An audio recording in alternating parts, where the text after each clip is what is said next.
जम्मू काश्मीरचे माजी राज्यपाल सत्यपाल मलिक हे मातोश्रीवर पोहोचलेले आहेत। मुंबईत कार्यक्रमानिमित्ताने ते आलेले होते आणि आता आज ते उद्धव ठाकरेंच्या भेटीसाठी पोहोचलेले आहेत।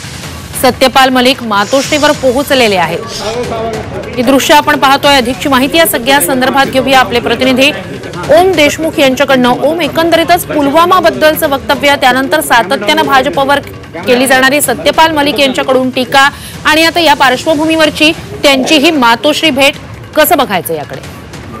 अगदीच बरोबर आहे, कारण पुलवामातल्या हल्ल्यानंतर सत्यपाल मलिक हे देशाच्या केंद्रस्थानी आले होते। खऱ्या अर्थानं राजकीय आरोप त्यांनी केले होते। त्यानंतर कुठेतरी विरोधी पक्षातील नेत्यांशी त्यांची जवळीक वाढते असं दिसतंय। आज उद्धव ठाकरे यांची ते मातोश्रीवरती भेट घेतात। काही मिनिटांपूर्वी ते मातोश्रीवर दाखल झाले।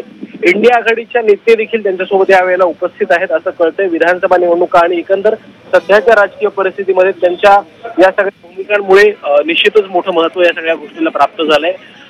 कुठेतरी विरोधी आघाडीकडनं एक प्रमुख चेहरा आणि त्यातल्या त्यात सत्यपाल मलिक यांनी जे काही विधानं केली होती त्याचा कुठेतरी वापर राजकीयदृष्ट्या केला जाऊ शकतो। या अँगलनं सत्यपाल मलिक यांच्या या सगळ्या भेटीगाठी होत आहेत असं सातत्याने बोललं जात आहे। आजच्या भेटीमध्ये नेमकं काय होतं, विधानसभा निवडणुकीच्या अनुषंगानं सत्यपाल मलिक यांची काय भूमिका राहते आणि एकंदरच सत्यपाल मलिक येत्या काळामध्ये राजकीयदृष्ट्या ऍक्टिव्ह होत आहेत का, हे पाहणं आता महत्त्वाचं। नक्कीच अपडेट्स घेऊ तुर्तास। धन्यवाद।